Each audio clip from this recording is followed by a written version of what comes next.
안녕하세요. 저는 40대 초반의 여자입니다. 얼마 전 저희 부부의 13주년 결혼 기념일이었습니다.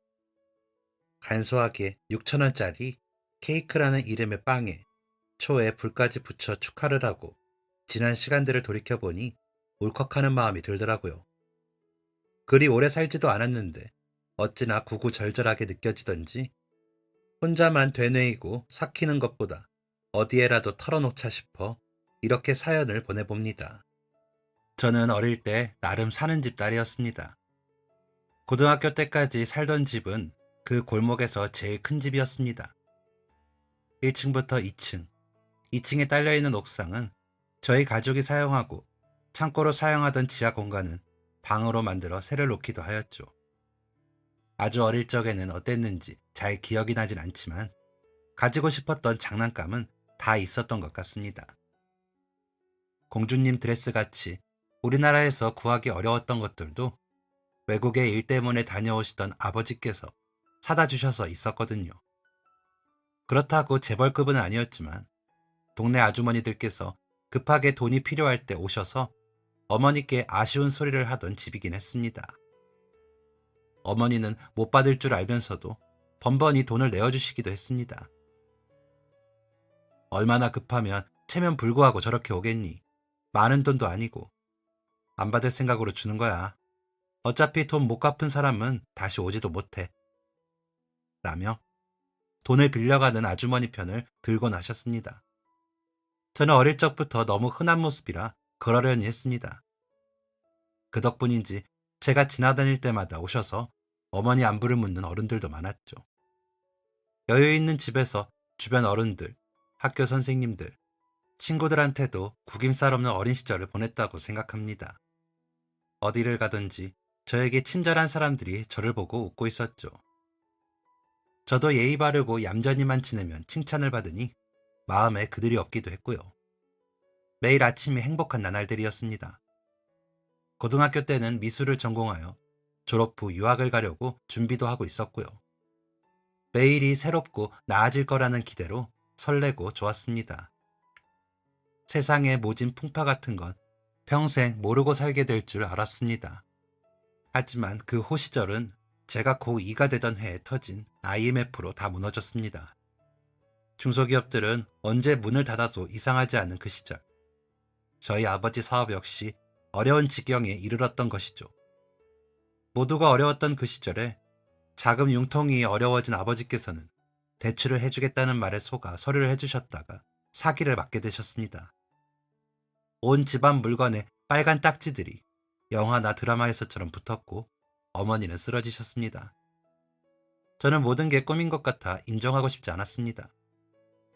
방문을 걸어 잠그고 이불 속에 누워 있었습니다.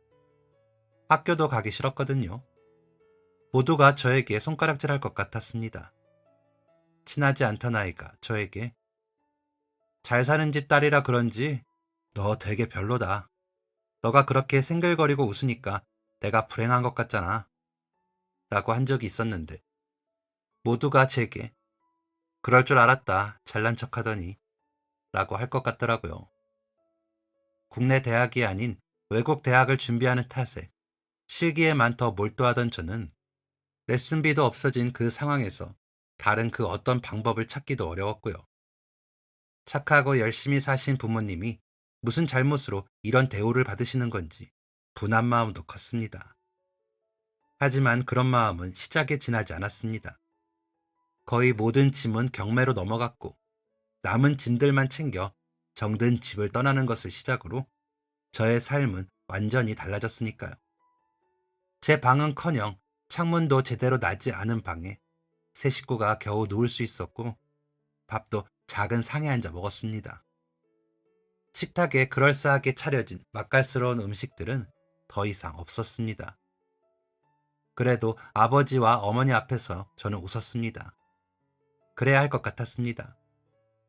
매일 틈만 나면 사기꾼 잡으러 가신다는 아버지와 어떻게든 저와 아버지를 위해 상을 차리고 싶어 식당에 나가시는 어머니가 저를 위해 버티고 계시다는 걸 알고 있었으니까요. 간혹 그 작고 좁은 방에 아버지를 찾아오는 손님들도 계셨습니다. 아버지와 회사에서 함께 일하시던 분들이 오셔서 사장님 힘내시라며 봉투에 돈을 담아주고 가실 때도 있었고, 미처 갚지 못한 돈을 받으러 오는 사람들도 있었습니다.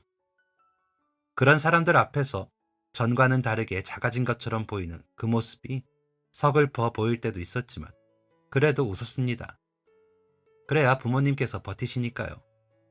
제가 웃어야 부모님께서 버티시니까요. 제가 울면서 무너져 버리면 부모님의 세상이 무너진다는 걸 알았거든요. 학교에서 멀리 이사를 가는 바람에 버스를 1시간을 타고 등하교를 하면서도 저는 아버지, 어머니 앞에서 웃었습니다.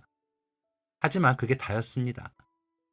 아무데도 숨을 곳이 없는 집에서 에너지를 다 써버리고 학교에서 저는 전과는 다르게 어두운 아이가 되었습니다.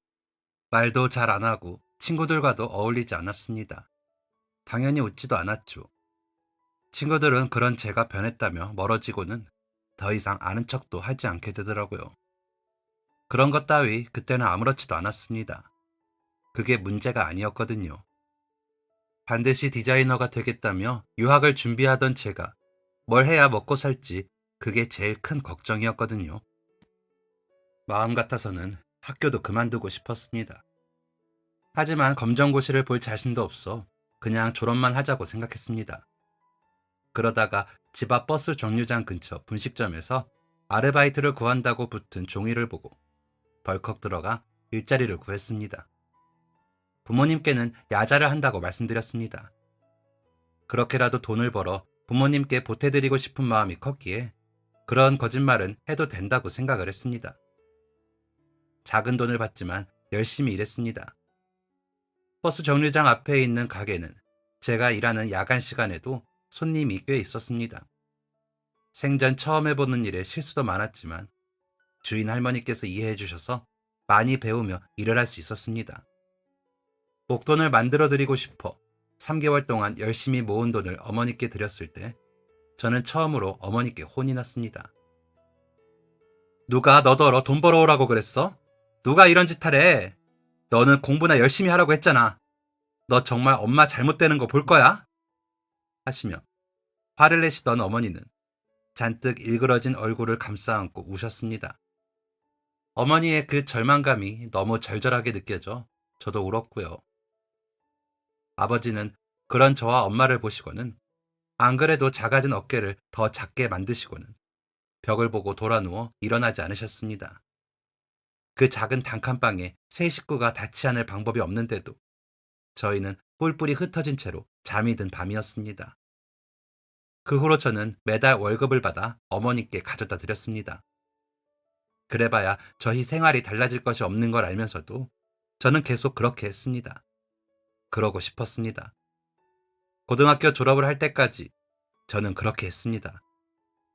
어머니는 저를 투명인간 취급하셨고 아버지는 슬픈 눈으로 저를 보셨습니다. 2학기 때는 취업반에 가고 싶다고 담임 선생님께 말씀드려 취업을 준비했습니다. 그런데 너무 늦게 준비를 시작해 자격증도 없는 제가 취업을 하기도 쉽지 않더라고요. 그러던 중에 예식장 식품부에 서빙 자리가 있다고 알려주시더라고요. 우울한 날들이 계속됐지만 그렇게라도 돌파구가 생기는 것에 감사했습니다. 그래야 마음이 위안을 받는 것 같더라고요. 어릴 적부터 어머니 아버지는 저에게 부족함 없이 해주시면서도 작은 것에도 감사할 줄 알아야 한다고 알려주셨거든요. 세상에 거저 얻는 것도 없어. 모든 건 다 그만큼 가치가 있으니 아주 사소한 것이라도 가지게 될 수 있으면 감사해야 하는 거야. 라고요. 그 말씀을 하실 때 부모님의 그 온화한 얼굴이 저는 무척 좋았습니다. 제가 비록 계약직으로 예식장 식품부, 소위 식당 서빙을 하게 되고 나서 전보다 월급을 더 받게 되고 나서는 그래도 어머니의 얼굴은 좀 편해지셨습니다. 다달이 나가는 새빵 월세와 세 식구 생활비는 되는 돈이었으니까요. 어머니가 버시는 돈으로는 그간 갚지 못했던 빚을 조금씩 나누어서 갚으신다고 하시더라고요. 그러다 보니 당연히 저축금은 없었죠. 아버지께 사기를 친 일당들은 외국 어디서 잡혔다고 했지만 돈을 찾지는 못했습니다. 그 후로 아버지는 더 우울해지셨습니다. 범인들을 잡으면 다 해결된다고 생각하고 틈틈이 잡으러 가신다고 움직이셨는데 잡았는데도 돈은 못 찾았으니까요. 어머니와 저에게 미안하시던 마음이 골무셨는지 병이 나시더라고요. 스트레스로 쓰러지시기를 반복하시더니 나중에는 아예 외출을 못 하셨죠. 그런 아버지를 한 번이라도 원망할 만도 했지만 어머니는 그러시 않으셨습니다. 그저 아버지를 불쌍하다고 하셨죠. 그래서 아버지를 더 위해 주셨습니다. 아버지는 어머니의 그런 정성도 그저 그렇게 받아들이시는 것 같았습니다. 어떤 때는 그런 아버지가 조금은 야속하게 느껴질 때도 있었습니다. 하지만 어머니께서 전혀 그럴 마음이 없으시니 제가 감히 뭐라고 할 수도 없었습니다. 그냥 그렇게 저희 세 식구 살아갔습니다. 아니, 살아남았습니다. 죽지 못해 산다는 말이 그때 저희 가족에게는 딱 맞는 표현이었으니까요. 그런 제 마음을 아셨는지 퇴근하는 저를 버스 정류장에 마중 올라오신 어머니가 제 손을 잡고 걸으며 예전에 우리 지하방에 새들어 살던 김씨네 기억나? 우리 집 큰일 당하기 전에 지방에 일 구한다고 이사간 그 집 하고 물으시더라고요. 아, 나랑 동갑내기 아들 있던 아저씨? 나랑 같은 고등학교 다녔잖아. 기억나지? 그 아저씨 연탄가스 때문에 큰일 나실 뻔하고 우리 집에서 며칠 지내고 라고 대답을 했더니 어머니께서는 그래 그 집 사실 그때 연탄가스 때문에 사람 잘못되는 줄 알고 진짜 우리 너무 놀랬잖니? 진짜 너 아니었으면 그 아저씨 큰일 날 뻔했지. 때마침 반찬 가져다 주러 내려가서 다행이었지. 깨어나고도 어찌나 고맙다면서 울던지 내가 다 눈물이 나더라. 그때 그 김씨한테 뭐라고 했는 줄 아니? 살으라고, 살아남으라고 그랬다. 그래야 나중에 좋을 때도 보는 거라고. 나중에 아들이랑 더 좋은 시절 맞이할 거라고. 그러니까 이렇게 무사히 깨어나신 거에 감사하면서 사시라고. 내가 그랬다니까. 라며 그때 생각에 젖은 얼굴로 빙그레 웃으시더라고요. 그때 일은 저도 기억이 나는 게 저녁 반찬으로 만든 음식을 제가 먼저 들고서 아랫집 가져다 주고 올게요 하고 내려갔었거든요. 거의 매일 반찬을 가져다 주고는 했었기에 그날도 당연히 가지고 간 것이었죠. 그런데 아저씨가 주방 겸 보일러실에 쓰러져 계시는 게 보이더라고요. 놀라서 어른들 부르고 구급차 오고 난리가 났었죠. 그날따라 친구네 놀러간 아저씨 아들은 집에 없어 오히려 다행이라고 할 정도로요. 연탄가스 새는 곳을 잡기 위해 한동안 저희 집 서재에서 지내면서도 그 친구와는 아주 가까워지지는 못했습니다. 그래도 아저씨를 걱정하며 들여다보곤 했었습니다. 나중에 이사를 갈 때는 서운해서 울 정도로 정이 들기도 했었죠. 홀아버지가 혼자 아들을 키우는 것을 아신 어머니가 반찬이라도 보태고 싶어 저에게 심부름을 보내신 것이 인연이 된 건데 칭찬과 감사는 다 제가 받았습니다. 사실 알고 보면 엄마가 하신 걸 제가 나른 것밖에 없는데 말이죠. 그 이야기를 꺼내신 어머니의 그 뒤의 말은 어머니께서 더 자세하게 하지 않으셔도 무슨 뜻인지 알겠더라고요. 모든 일에 감사하면서 살자는 뜻이었거든요. 어머니는 항상 모든 이야기의 결말은 감사하자였습니다. 어머니 말씀대로 비록 드레스를 디자인하는 디자이너가 되는 게 꿈이었던 제가 웨딩홀 식당에서 서빙을 할지언정 그래도 가족들과 헤어지지 않고 함께 살아갈 수 있음을 감사해야 할 일이었습니다. 어머니는 그 이야기를 하고 싶으셨다는 걸 저는 알아챌 수 있었습니다.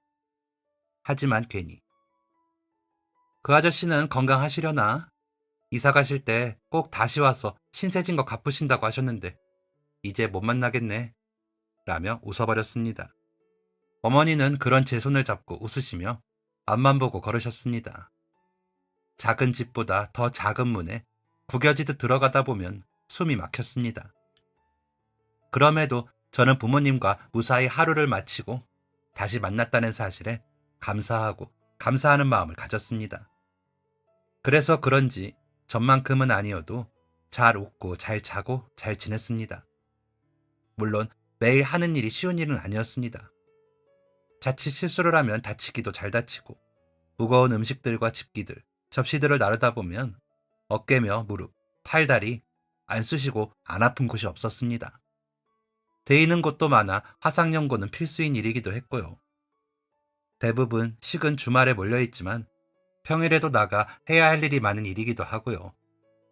주말에는 쉬지 못하고 평일에만 쉴 수 있는 일이다 보니 자연스럽게 주말 약속은 할 수 없기도 했고요. 안 그래도 멀어진 친구들 사이에 저는 없는 존재가 되었는지 찾는 사람도 없었습니다. 그래서 일에 몰두하다 보면 다른 생각을 하지 않아도 되어 좋을 때도 있었습니다. 축하받고 축하하는 사람들 사이에서 저희가 하는 일은 거드는 일이었지만 기쁘고 행복한 사람들을 보며 일을 하는 것도 나쁘진 않았습니다. 오히려 축복에 둘러싸여 사는 일이라는 점에서 좋은 일이었죠. 그런 마음이 들어갈 때쯤 같이 일하는 동료 한 명이 눈에 들어왔습니다. 번번이 제 일도 도와주고 간식이나 앞치마 같이 사소한 것들도 챙겨주더라고요. 한두 번이 아니고 계속 챙겨주어서 그런지 저도 눈길이 가더라고요. 항상 웃는 얼굴도 좋았습니다. 생긴 것도 그런데 잘 웃으니 더 잘생겨 보이더라고요. 하지만 제가 연애를 하고 그럴 형편은 아니었던지라 그저 그러려니 했습니다. 전보다는 조금은 나아졌지만 그렇다고 여유가 생긴 건 아니었거든요. 당장에 새 식구 사는 돈 겨우겨우 맞는데 데이트할 여력이 없었거든요. 그런데 그 직원이 저에게 선미님, 우리 그냥 편하게 지내면 안 돼요? 솔직히 내가 지금 누구랑 데이트하고 그럴 형편은 아니에요. 나 우리 집 가장이거든요. 우리 엄마 몸이 좀 안 좋으셔서 병원 다니시고요. 내가 고등학교 때까지 정신을 좀 못 차렸어요. 그래서 우리 엄마 고생 많이 했거든요. 그거 갚으려면 아직 한참 남아서 내가 이러면 안 되는데. 좋아요, 선미 씨가. 라고 하더라고요. 그 고백 한 번으로 저와 그 직원은 연인이 되었습니다. 그래서 서로 그냥 같은 쪽으로 걷다가 지치면 다시 되돌아오는 데이트를 하거나 작은 분식점에 들어가 떡볶이와 어묵 국물을 나누어 먹으며 데이트를 했습니다. 영화 한 편도 굉장히 고민하고 봐야 하는 그런 가난한 커플이었습니다. 그럼에도 그 사람과의 데이트가 지치거나 지겹지 않고 즐거울 수 있었던 것은 사실 저도 마음속에 외로움이 자리 잡고 있었던 것 같습니다. 누구에게나 사랑받던 제가 갑자기 미운 오리새끼처럼 되어버리고는 주변의 사람을 가까이 하다 보니 저도 모르게 그런 감정들이 쌓였었나 보더라고요. 무엇보다 저보다 3살 많은 그 사람이 절 챙겨주는 게 좋았습니다. 사소한 것들이긴 했지만 어릴 적 아버지가 저를 챙기던 때가 생각도 나고요. 그래서 남자친구와 있다 보면 조금 더 행복한 기분이 들기도 했습니다. 남자친구의 어머니는 신경질환으로 앓으신 지 오래되었다고 하더라고요. 남자친구가 군대에 가고 얼마 뒤 쓰러지시고 얻으신 병이라 투병하신 지는 오래되셨지만 특별히 치료 방법이 없어 병원비만 많이 든다고 하더라고요. 그런데도 남자친구는 항상 씩씩했습니다. 그런 모습이 더 좋았습니다. 그래서 나도 어느 날 신부가 된다면 남자친구의 신부가 되고 싶다는 생각을 했습니다. 당장은 아니어도 언젠가는 이루고 싶은 일이었죠. 하지만 그런 마음을 어디 가서도 표를 내지는 못했습니다. 연애를 시작한 지 8년이 다 되어가도록 말이죠. 오래도록 사귀다 보니 자연스레 다른 직원들도 저희가 사귀는 것을 알게 되었기에 주변에서는 둘이 사귄 지 꽤 되지 않았어? 결혼 언제 해? 라고 묻는 날들이 점점 더 자주가 될 때쯤에는 제 나이도 어느새 30이 되었더라고요. 아무렇지도 않았던 처음과는 달리 점점 더 신경이 쓰이기 시작했습니다. 하지만 남자친구에게는 말도 하지 못했죠. 괜히 말을 꺼냈다가 서로 상처를 받을 걸 알고 있었으니까요. 어머니는 여전히 치료 중이셨고 저희 집도 형편이 나아지지 못했으니까요. 남자친구는 같이 있는 자리에서 그런 말을 들을 때면 미안했습니다. 내가 꼭 우리 선미 예쁜 신부 만들어줄게. 진짜야, 알았지? 라며 다짐을 하고는 했습니다. 그런 말들이 듣기 싫지 않았습니다. 남자친구가 진심으로 하는 이야기인 걸 알았거든요. 단지 그때가 언제인지 약속하지 못할 뿐이라는 것, 그 때문에 제일 속상한 건 남자친구일 거라는 걸 알았기에 그저 웃으며 견뎠습니다. 어차피 형편이 힘든 건 저도 마찬가지였으니까요. 그래서 사람들이 결혼 안 하냐 물으면 아, 저희는 그냥 이대로가 좋아서요. 둘 다 결혼 생각도 없고 해서요. 하고 넘기곤 했습니다. 그러자 점차 주변에서도 저희에게 언제 결혼하냐, 그러다 헤어진다 하며 말을 얹던 사람들도 말하지 않더라고요. 그렇게 열심히 살면 좋은 날 오겠거니 했습니다. 그런데 이상하죠. 그날따라 몸도 아프고 기분도 별로더라고요. 별일 아닌데 짜증도 나고요. 그런 일이 많지는 않아 마음을 누그러뜨리고 일을 하려고 하는데 서빙장님이 유난히 잔소리도 많이 하시고 위생 지적도 많이 하시더라고요. 그러다 제 머리가 너무 올드하다며 지적을 하는데 표정 관리도 안 되더라고요. 규정대로 잔머리 없이 묶어 말아 올린 머리인데 올드해 보여 분위기가 이상하다니 좀 화도 나고 마음도 상했습니다. 남자친구는 그런 제 마음을 헤아렸는지 어깨를 토닥여주고 갔지만 그날따라 그렇게 마음이 안 풀리더라고요. 그래도 어쩝니까? 일해야죠. 열심히 요리부에서 가져다 주신 음식들 담아 채워놓고 단장하고 테이블 세팅 확인하며 정신없이 식사 준비를 했습니다. 테이블에 놓인 꽃들까지 다 확인을 하고 2부 행사 있는 시기라 무대도 확인하고요. 그러다 다리를 삐끗했는데 발목이 삐었는지 좀 아프더라고요. 그래도 일단 일이 먼저니 일부터 해결하느라 정신이 없었습니다. 식당에서 식 마치고 먼저 손님들이 오셔서 식사를 시작하시면 본격적으로 저희가 해야 할 일들이 더 많아지기 때문에 마지막 식사 손님이 나가실 때까지 정신을 놓을 수가 없어 마음이 더 분주하고 불편한 그런 날이었습니다.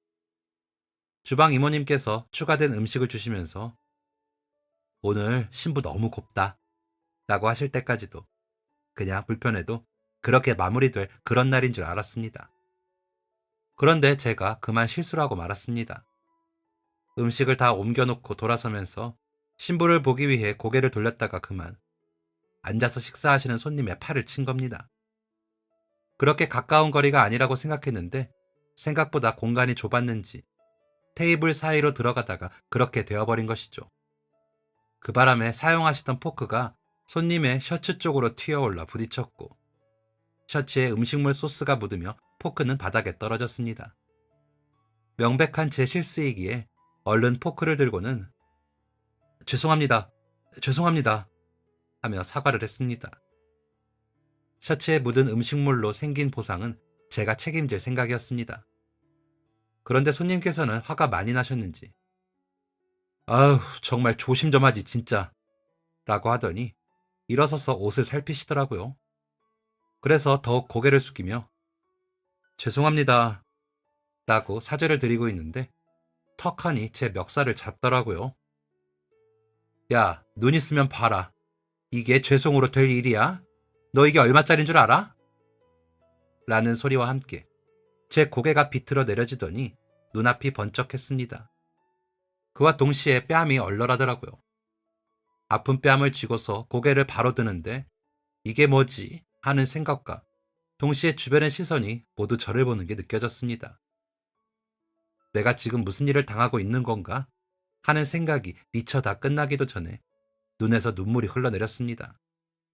자라면서 부모님께도 맞아보지 못한 뺨을 생전 처음 본 남자에게 잘못을 했다는 이유로 맞았다는 사실이 슬프더라고요. 순간적으로 어떻게 해야 할지 몰라 배운 대로 죄송합니다. 저 때문에 망가진 옷은 제 사비로 변상해드리도록 하겠습니다. 그러니 노여움을 거두시고 라고 겨우 입을 떼며 다시 한번 고개를 숙이며 사죄를 했습니다. 그런데 제게 그 손님은 배상? 너까짓 게 무슨 수로 이 옷을 배상할 건데 이게 세탁으로 지워질 것 같아? 새로 산다고 하면 그 돈을 다 배상할 수는 있고? 진짜 어디서 거지 같은 게 되도 안 되게 배상 이야기를 하고 있어. 내 기분 상한 거 어떻게 할 거야? 라며 큰 소리를 치더라고요. 저는 계속 사죄를 하면서도 눈물이 흘러 닦으며 고개를 숙였습니다. 그러다 신랑님이 오셔서 차대리 무슨 일이에요? 아무리 기분이 나빠도 나한테는 좋은 날인데 이게 무슨 경우지? 이거 되게 실례 아닌가? 라며 정리를 해주시더라고요. 그러다 저에게 놀라셨죠? 무슨 일인지는 모르지만 나중에 이야기하시. 저기 혹시 의정부에서 고등학교 나오지 않았어요? 라며 물으시더라고요. 그래서 네? 맞습니다. 그러고 신랑님을 보니 안 그래도 낯이 익더라고요. 어디서 봤나 생각해보는데 나야 김효석. 모르겠어? 드디어 만나는구나. 라며 제 손을 잡고 반가워하더라고요. 그러자 저에게 화를 내던 손님도 사장님과 아시는 분이세요? 어떻게? 라며 갑자기 공손해지고요. 저는 미처 닦아내지 못한 눈물이 흐르는 얼굴로 신랑님의 얼굴을 보며 기억을 더듬고 있는데 지하방에 새 살던 김씨 아저씨 아들이 생각나더라고요. 아, 김씨 아저씨. 맞다. 반갑다. 번번이 얼굴만 알고 인사는 못해서. 결혼 축하해. 그런데 어쩌니 나 때문에 소란스러워져서 미안해. 라고 사과했습니다. 그러자 그 친구는 저쪽에 아버지 계셔. 진짜 안 그래도 오늘 아침에도 너랑 너희 어머니 이야기했어. 두 사람 아니었으면 이렇게 결혼식도 못 볼 뻔했다고. 가자. 너 보시면 엄청 반가워하실 거야. 미연아, 내가 이야기했던 그 주인집 딸 여기서 만났어. 진짜 내가 드디어 만났다. 라며 들뜬 목소리로 말하며 제 팔을 잡고 이끌더군요. 신부님도 저를 보시고는 놀라시더니 웃으시고요. 금방 전까지는 당장에 처형을 당할 것 같던 제가 그 식의 주인공인 신랑님께 이끌려 예전의 인연과 인사를 하는 게 신기했습니다. 친구와 함께 혼주석에 가니 아저씨가 전보다 나이가 드시긴 했지만 더 건강한 느낌으로 앉아 계시더라고요.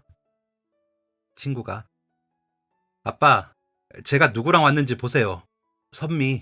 선미예요. 주인집 딸. 여기서 일한대요. 라고 인사를 시키자 아저씨께서 선미? 정말 선미니? 아이고, 내가 죽기 전에 소원 풀었다. 너를 이런 데서 보다니 이렇게 반가울 수가 없다. 아무래도 우리 며느리가 복덩이인가 보다. 그동안 우리가 그렇게 찾아도 못 찾았는데 이렇게 결혼식장에서 만나다니. 세상에, 효서가 이제 이 애비가 사람으로서 할 도리를 다 할 수가 있겠다. 라며 제 손을 잡고 반기시더니 눈물을 흘리셨습니다. 저도 괜히 코끝이 시큰했습니다. 주변 사람들은 모두 저희를 보았죠. 그래도 식은 진행이 돼야 하니 양가 부모님 축하 말씀을 듣고 신랑 신부님 인사를 하는 순서로 진행이 될 수 있도록 다 마치고 남은 이야기를 하기로 하고는 저는 또 제자리로 돌아가 제 일을 했습니다. 얼른 얼굴 확인을 하고 정리를 하고 있는데 부모님 축하 말씀을 하시던 아저씨께서 오늘이 정말 좋은 기일인가 봅니다. 이게 다 우리 며느리가 잘 들어온다는 징조가 아니겠습니까? 너무 고마운 일이 아닐 수 없습니다. 둘이서 잘 살기만 해도 바랄 것이 없는 오늘 제가 제 생명의 은인까지 이곳에서 만났지 뭡니까? 제 생명뿐 아니라 어미 없이 자라느라 고생이었던 우리 아들에게도 은인인 사람이죠. 번번이 가져다주는 반찬 먹고 컸거든요. 이 장소가 좋은 곳인지 사람이 좋은 것인지 모르겠지만 아무튼 저는 오늘 제 일생에 바라던 일을 다 이루게 되었습니다. 여러분, 행복하네요. 여러분들께서도 행복하시길 바라고 저희 아들내외 잘 살도록 지도해 주시면 감사하겠습니다. 라면서 제 이야기를 해주시더라고요. 그러자 저를 채근하던 손님은 안절부절하더니 얼굴이 사색이 되었습니다. 신랑과 신부님은 정말 잘 어울리는 한 쌍이었습니다. 함께 손님들과 인사를 하는 모습이 꼭 닮아있더군요. 병아리 한 쌍 같기도 하면서도 예뻐 보여 부러웠습니다. 그날 마지막 예식이라 정리를 하고 있는데 신랑인 친구 아저씨가 오셨습니다. 저기 이야기 좀 할 수 있을까? 라면서 오셔서 할 수 없이 주변 직원들한테 부탁을 하고는 한쪽 테이블에 가서 앉아 이야기를 나누었습니다. 아저씨, 하나도 안 늙으셨어요. 어쩜 그대로세요? 라며 인사를 하는데 아저씨께서는 제 손을 덥석 잡으시더니 그래. 내가 나중에 찾아갔다가 동네 아주머니들한테 이 얘기는 들었어. 그런데 아무도 너희가 어디로 갔는지 모른다고 하고 학교에 찾아가도 너를 만나지 못하게 해서 못 찾았다. 부모님 모두 잘 계시지? 우리는 덕분에 너무 잘 지냈어. 진짜 너 아니었으면 이 자리에 내가 있었겠니? 그래서 오늘 아침에도 너 이야기를 했는데 이렇게 너를 만나다니 너무 고맙다. 세상에 내가 은혜를 갚아야 되는데 못 찾는 줄 알고 얼마나 마음을 졸이며 살았는 줄 아니? 라며 눈물을 흘리시더라고요. 그런 아저씨를 보던 친구도 눈시울이 붉어져 눈가를 연신 닦아내고요. 아저씨, 그때가 언제인데 아직도 그러세요. 그리고 저는 엄마 심부름 한 건데요. 그리고 일부러 챙긴 것도 아니고 같은 집에 사는 사람이 당연히 해야 할 일을 했는데요. 라며 제가 손사래를 치자 친구가 아니야.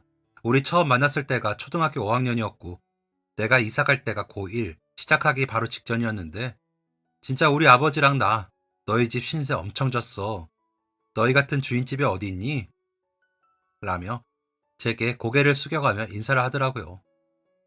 신부님은 그런 아저씨와 친구를 보면서 환하게 웃으시더니 저도 이야기 많이 들었어요. 이 사람이 친구분 발소리만 기다렸다고 하더라고요. 아주머니가 반찬에 간식까지 챙겨서 내려보내실 때 꼭 심부름해 주셨다면서요. 그러다 연탄가스 마시고 쓰러지신 아버님까지 구해주셨다고도 들었고요. 정말 감사합니다. 저희 아버님도 구해주시고 저희 신랑 혼자 배고프고 외로울 때 같이 해주셔서요. 라며 고개를 숙이셨는데 제가 몸둘 곳을 모르겠더라고요. 나중에 대화를 나누며 알게 된 이야기이지만 다른 애들은 지하 산다고 싫은 티를 내는데 저는 한 번도 그러지 않았다고 하더라고요. 그 동네에 지하 사는 애들이 몇 있어서 그 애들과는 서로도 아는 척을 하지 않았고 모른 척 지날 때도 많았는데 저는 항상 빵긋 웃으면서 아무렇지 않게 대해주어서 너무 고마웠다고 이야기하더라고요. 그런 이야기를 하면서 있는데 아까 제가 실수를 해 화를 냈던 손님이 쭈뼛거리며 다가오더라고요. 얼른 일어나. 옷에 대한 보상은 원하시는 대로 제가 해드리겠습니다. 다시 한번 죄송합니다. 라며 인사를 했더니 그러기에 좀 조심하시죠. 제가 순간적으로 욱해서 미안합니다. 라며 인사를 하고 있는데 친구가 일어나더니 차대리 그 옷 얼마야? 라고 하더라고요. 그러더니 내가 아까도 너무한다 싶었어. 우리 회사도 고객 감동시키는 서비스업인데 차대리의 그런 행동들은 우리들의 예비 고객을 적대화시키는 행동이라고 생각하지 않았어요? 아무리 큰 실수였어도 하면 안 되는 화풀이를 그런 일에 해놓고 지금 그런 식의 태도를 보이는 거야? 게다가 그 상대가 나와 우리 아버지의 평생의 은인이네. 어쩌지? 차대리는 그동안 근태도 좋지 않아 경고 중인 거 알고 있죠? 이번 일도 포함시키겠습니다. 그럼 퇴사이던가요?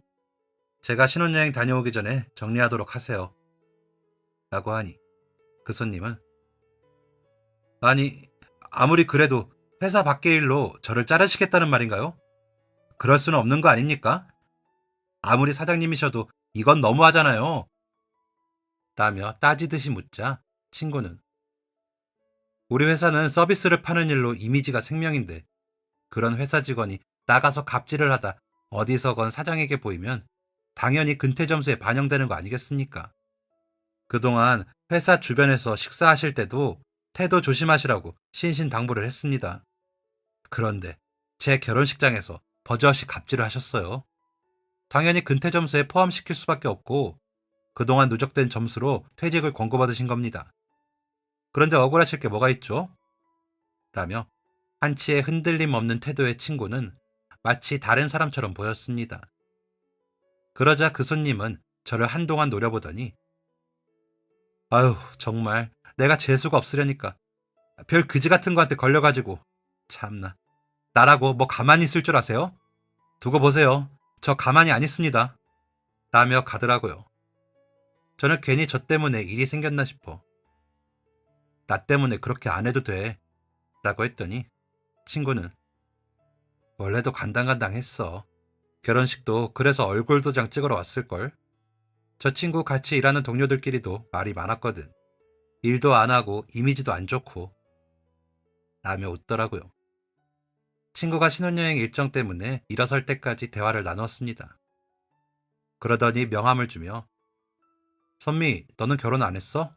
라고 묻기에 응, 하고 싶은 사람은 있는데 우리 아직 좀 어려워서 곧 해야지 라고 솔직하게 말해버리고 말았습니다. 주변의 시선보다 어릴 적 친구를 보니 괜히 마음을 다 털어놓게 되어버리더라고요. 말을 하고도 아차 싶기는 했지만 친구가 신혼여행 다녀와서 꼭 다시 보자고 신신당부를 하는 바람에 그저 흘러가는 이야기처럼 되었다고 생각했습니다. 친구의 명함을 받고 저는 메모로 적어주고는 그렇게 헤어졌습니다. 몇 주 뒤, 친구는 신혼여행에서 잘 돌아왔다며 직원들 간식까지 사들고 왔더라고요. 그리고 저희 예식장에서의 식이 매우 마음에 들었다며 상담 실장님께도 칭찬을 하고요. 그러더니 제게와 여기 식장 진짜 좋더라. 기세가 남달라. 아무래도 우리도 너무 잘 살겠어. 우리 와이프도 너무 좋았다고 하더라. 너희도 여기서 해. 라고 하기에. 그러고 싶지. 부지런히 일하고 있으니까 언젠간 할 수 있겠지. 라고 답을 했습니다. 그러자 친구는 그 언젠가가 조만간이 됐다니까. 실장님이 이날이 좋은 날이라 그러시던데. 너희 스케줄이 어떻게 되니? 라고 하는 겁니다. 이게 무슨 소리인가 싶어. 우리? 우리가 이날 어떻게 결혼을 해? 아직은 무리라니까. 라고 답을 했더니 실장님까지 오셔서는 예식 비용 지원해 주신대. 골라봐. 라는 겁니다. 놀라서 굳어있는 제게 친구는 남자친구가 일을 그렇게 잘한다며? 혹시 업종 변경 가능하면 내가 면접 좀 부탁해도 될까? 그때 나간 직원 때문에 일 마무리할 게 많아. 되도록 빨리면 좋겠는데. 그리고 우리 직원이 되면 내가 사택 개념으로 회사에서 가까운 집 내어줄게. 오늘부터 술이 들어갔어. 라고 하는데 이게 무슨 말인가 싶더라고요. 사실 남자친구는 계속 이직을 준비했거든요. 그런데 학벌도 별로고 일한 경험이라고는 예식장 직원인데다가 어머니 병원 모시고 가는 날에는 출근을 못하다 보니 다른 일을 하지도 못했거든요. 그랬는데 친구가 저런 제안들을 하니 안 놀랄 수가 없더라고요. 그래서 놀라고만 있는데 우리 아버지 목숨값에 비하면 진짜 아무것도 아니고 내가 얻어먹은 그 수많은 반찬에 비하면 진짜 약소하다. 시간이 흘러 이자가 많이 붙었거든. 그러니까 부담 가지지 말고 너 쉬는 날 언제야? 아주머니께도 인사 가야지. 너 없을 때 아버지랑 다녀올까 하다가 너랑 같이 가려고 이번 주는 시간 비워놨어. 일주일 내내. 라고 하는데 눈물이 핑 하고 돌더라고요.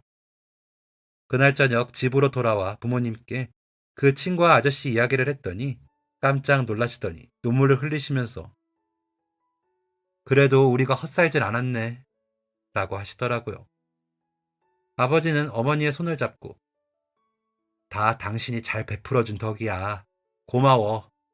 라며 웃으시더라고요. 남자친구는 제게 말을 전해 듣고는 아무 말도 못하다가 내가 해줘야 하는데 미안해. 나는 자기만 괜찮다면 좋아.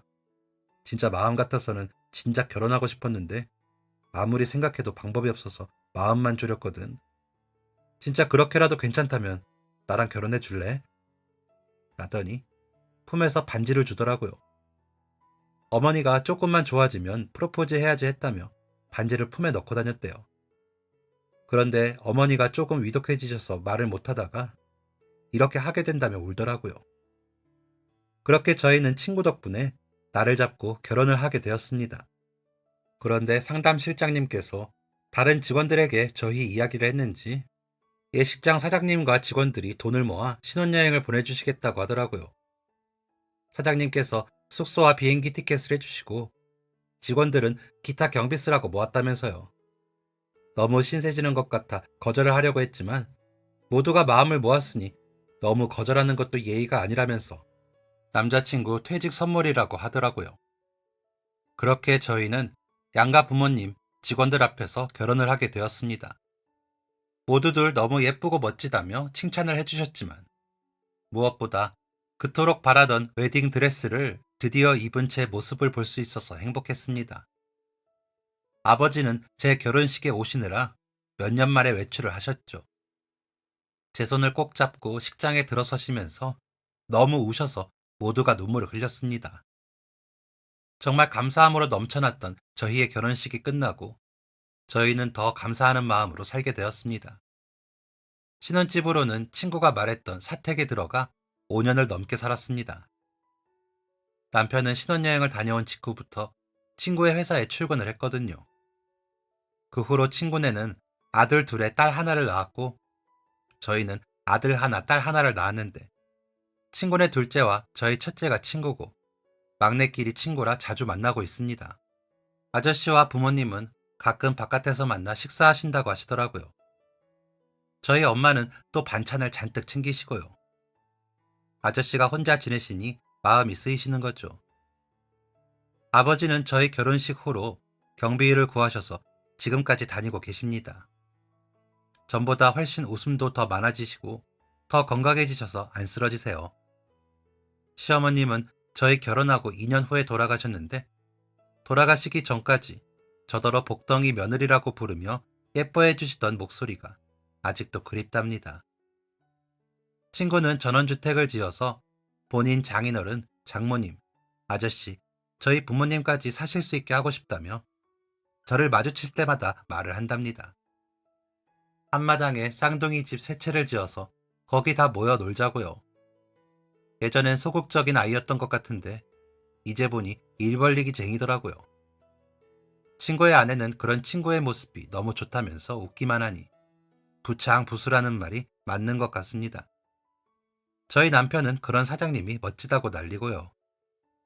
아무튼 다들 꼬인 곳 없이 잘 이해하고 대하며 잘 지내는 것 같아 감사합니다. 어머니는 그것도 복이라고 하시지만 저는 부모님 덕에 복을 받는 거라는 걸 알고 있기에 그저 감사할 따름입니다. 이런 사이가 멀어지지 않고 오래도록 지속되길 바라며 유지하고 있습니다. 제 삶이 너무 감사한 것 투성이라 어떻게 보자니 신세만 지고 사는 삶 같네요. 그럼에도 불구하고 우리 모두가 제자리에서 최선을 다할 때 그 감사함의 토대가 무너지지 않고 유지가 될 것 같습니다. 그래서 더 열심히 살려고요. 여러분들도 매일을 감사하는 마음으로 바라보시면 지겹던 매일이 달라지실 거라고 생각합니다. 제가 경험해보고 말씀드리는 거니 거의 확실하실 겁니다. 그 감사함이 여러분의 생활을 빛나게 할 거라는 것도 알고 있죠. 매일 행복함에 감사하시길 바라며 글 마치도록 하겠습니다. 감사합니다.